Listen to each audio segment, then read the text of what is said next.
podcast today, the Caitlin Clark stimulus package just got approved by Congress today. It's fitting that last time a new CBA deal was reached. In the complex, multi-billion-dollar arena of global sports business, the absolute greatest illusion that a labor union can successfully project to the public is the illusion of collective corporate value. When a massive financial windfall hits an organization, the union will immediately step up to the podium, take an aggressive public relations victory lap, and claim that the entire workforce organically generated that wealth through their shared dedication to the product. But if you strip away the mainstream media narratives, ignore the congratulatory press releases, and deeply examine the actual mathematical spreadsheets, a much more brutal, unapologetic reality emerges. Wealth is almost never generated equally. In highly specialized entertainment economies, 99% of the revenue is typically generated by less than 1% of the workforce. And right now, the WNBA Players Association is taking a historic, highly publicized victory lap for a massive financial milestone that they absolutely did not organically generate. They are aggressively taking credit for a completely unpredictable, black swan economic anomaly. We are witnessing the ultimate exercise in corporate wealth redistribution, where the unprecedented cultural momentum of a single, generational point guard is currently funding the bank accounts of hundreds of players who generated absolutely zero independent market demand. Welcome to the breakdown. Let us expose the unvarnished mathematical truth behind the WNBA's brand new revenue-sharing payout, the highly strategic group licensing contracts, and the devastating reality check that a billionaire owner just delivered to the entire league. To truly understand the sheer magnitude of the financial illusion currently taking place, you have to understand the specific historical context of the WNBA's collective bargaining agreement. Back in the year 2020, the Players Union and the ownership group signed a CBA that included a highly publicized, theoretical revenue-sharing trigger. The mathematical mechanics of this trigger were explicitly clear.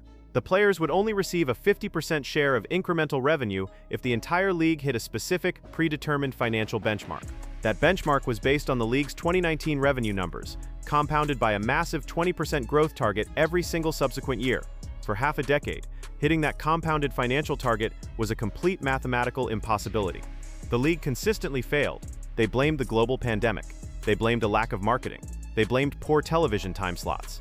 But the brutal underlying corporate reality was simply that the baseline product, as constructed, was completely unmarketable to a mass mainstream audience. The league was a massive, subsidized financial black hole, and that revenue-sharing trigger was viewed by financial analysts as a complete phantom clause that would absolutely never be activated in our lifetime. But then, the most disruptive, historically unprecedented economic force in the history of women's sports arrived in Indianapolis, and suddenly, the impossible mathematics became a completely undeniable reality. Listen to the historic, monumental announcement that the Players Union is currently using to validate their entire negotiation strategy. Is upon us.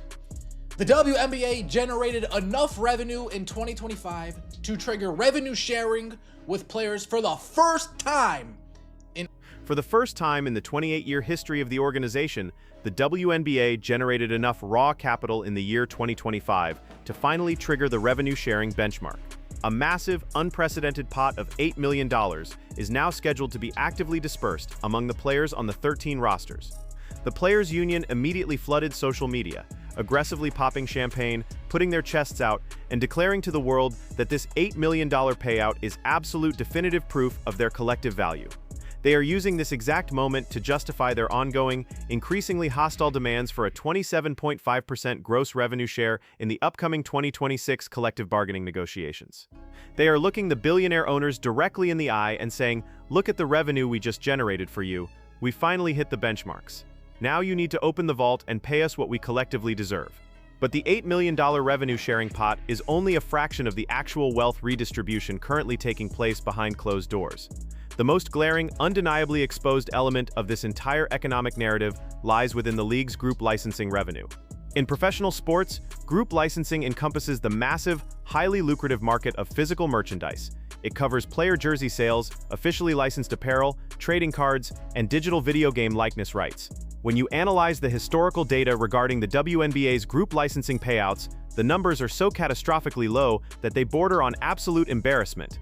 But what just happened over the last 12 months defies all conventional laws of sports marketing. Listen to the absolute jaw-dropping statistical jump in licensing revenue and the incredibly dark reality of what it actually means for the players currently receiving those checks. Quick. From 2016 to 2019, they dispersed $280,000. Nobody was buying jerseys, trading cards, merchandise, none at all, none whatsoever. Then from 2020 to 2025, now we're splitting up. From the year 2016 to the year 2019, a 4-year span, the entire Players Union dispersed a grand total of $280,000 in group licensing revenue. That means that across an entire professional sports league, over 4 consecutive years, the general public was basically buying absolutely nothing. Nobody was buying the jerseys. Nobody was investing in the trading cards. The consumer demand for WNBA merchandise was virtually non-existent. But now, the union has suddenly announced that they are splitting up an astonishing $9.25 million in licensing revenue. That is a completely unprecedented, unfathomable, 3,200% increase in merchandise capital. And the vast, overwhelming majority of that massive $9 million pool was generated in the last calendar year. But here is the brutal, undeniable catch that the union leadership desperately wants to avoid discussing on camera. That $9.25 million was not generated because millions of fans suddenly decided to buy the jerseys of the backup power forwards in Los Angeles or the reserve point guards in Seattle. That money was generated almost entirely by the absolute tidal wave of Caitlin Clark apparel, Caitlin Clark Panini trading cards, and Caitlin Clark licensed merchandise. Yet, because of the specific, highly socialized mechanics of the union's group licensing agreement, that money does not strictly belong to the individual who generated the actual sales. Listen to Nneka Ogwumike, a prominent union leader, perfectly articulate the brilliant, yet highly controversial wealth distribution strategy that the union actively employs to protect the bottom tier of the roster. Expenses. Quote, "We've grown as a union and put our name, image, and likeness into a collective package." Nneka Ogwumike says, "The union exists for us to be able to represent all players, so I think it's a great way for all players to be able to share." We put our name, image, and likeness into a collective package. This is the absolute definition of corporate socialism operating within a hyper-capitalist sports environment. The Players Union deliberately structures their licensing agreements so that the astronomical profits generated by a singular, transcendent megastar are systematically pooled together and distributed evenly across the entire workforce. The union expects to share this massive $9 million pool with over 250 individuals. That staggering number includes players who were actively on the rosters in 2025, but it also incredibly includes players who have already retired from the sport and players who have been completely released from their contracts. Think about the sheer mind-bending reality of that financial structure. You have former WNBA players, women who are no longer even actively participating in the league, who are about to receive a direct deposit of up to $50,000 into their bank accounts. And they are receiving that massive financial windfall strictly because millions of passionate, dedicated basketball fans in places like Iowa and Indiana decided to purchase the number 22 jersey of a rookie point guard. The union leadership calls this sharing in the growth. They frame it as a beautiful, unified collective triumph. But in the ruthless, unvarnished reality of the sports business, this is a highly organized, legally mandated form of economic parasitism. The union is actively utilizing the Caitlin Clark stimulus package to artificially subsidize the careers and retirements of hundreds of players who could never organically generate a single dollar of merchandise revenue on their own. And this incredibly massive disconnect between who generates the wealth and who is aggressively demanding to be paid for it is exactly why the impending 2026 lockout is virtually guaranteed to happen. The Players Union is currently marching into the boardroom, waving the $8 million revenue-sharing pot and the $9 million licensing pool in the air, using it as irrefutable leverage to demand a completely new financial hierarchy. They believe these newly triggered benchmarks prove that the entire league has exponentially increased its intrinsic market value.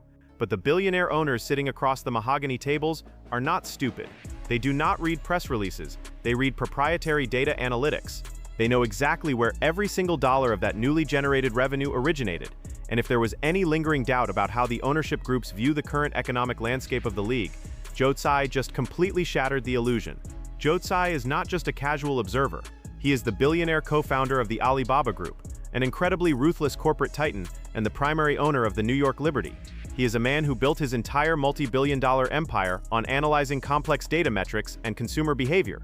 Listen to Joe Tsai casually, yet brutally dismantle the Players Union's entire collective bargaining argument on a hot microphone by explicitly revealing the exact mathematical multiplier that Caitlin Clark brought to the WNBA.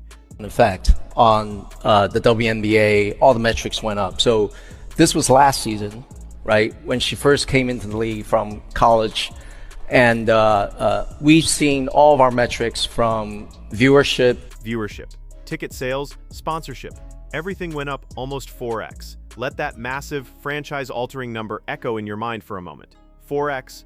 A billionaire owner just publicly confirmed, using internal league data, that the arrival of Caitlin Clark essentially quadrupled the entire financial footprint of the organization in a matter of months. When a corporate titan like Joe Tsai admits that the metrics jumped 400% strictly because of one specific player, he is not just giving a compliment, he is deploying a devastating negotiation tactic.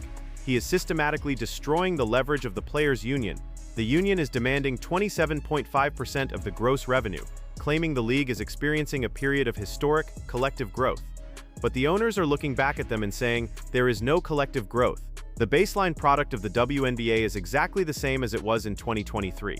The baseline product is only worth 25% of the current revenue pie. The other 75%, the massive 4x multiplier that just triggered your $8 million bonus, is named Caitlin Clark. You cannot demand that billionaire owners radically and permanently restructure their entire long-term financial architecture based on the massive, unpredictable multiplier of a single generational anomaly.